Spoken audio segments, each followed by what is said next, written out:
Amis des rendez-vous, bonjour.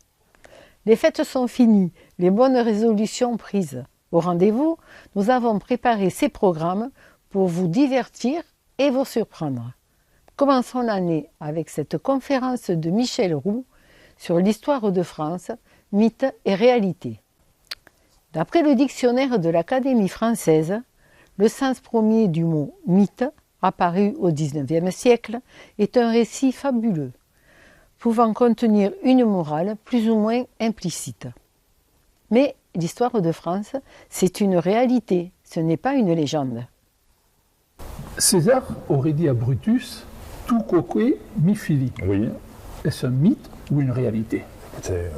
C'est certainement un mythe, dans la mesure où personne n'a enregistré les paroles de César, et où même l'hypothèse que Brutus était un fils putatif de César est loin d'être prouvée. Comme le mot de MacMahon, j'y suis, j'y reste. Voilà.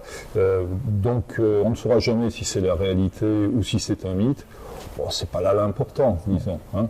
L'important, c'est que ça fasse encore fantasmer et réfléchir beaucoup de gens, même aujourd'hui. Et c'est pas un mythe dangereux, qui plus est.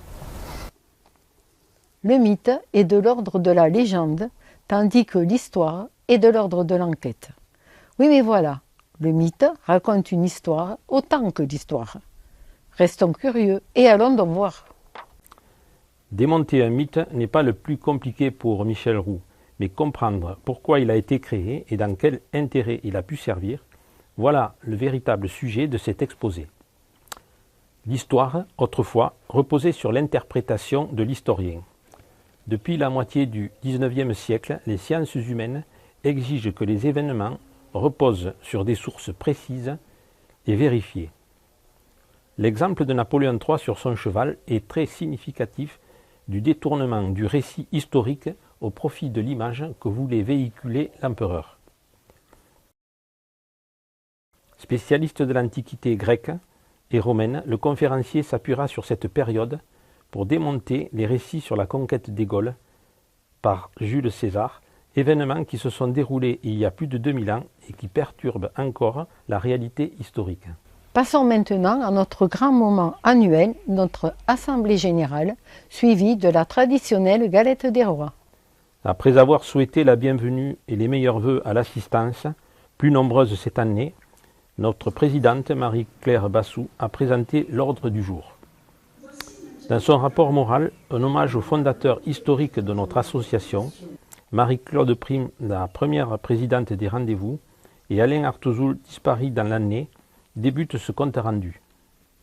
S'appuyant sur un diaporama fourni, elle fera le bilan des différentes animations de l'année. Notre secrétaire, Monique Solé, nous présente ensuite le rapport d'activité suivi du rapport financier d'Alain Arbus, notre trésorier. Vient ensuite les prévisions pour l'année 2025, aussi bien financières que sur le programme en préparation. Après les différents votes, une vidéo rappelant les activités de l'année écoulée. La parole est donnée à nos invités, Anne Cancalon, directrice du TDE, et Robert Villa, le maire de Saint-Estève. C'est avec la galette des rois que se termine cette Assemblée générale des rendez-vous pour l'année 2024.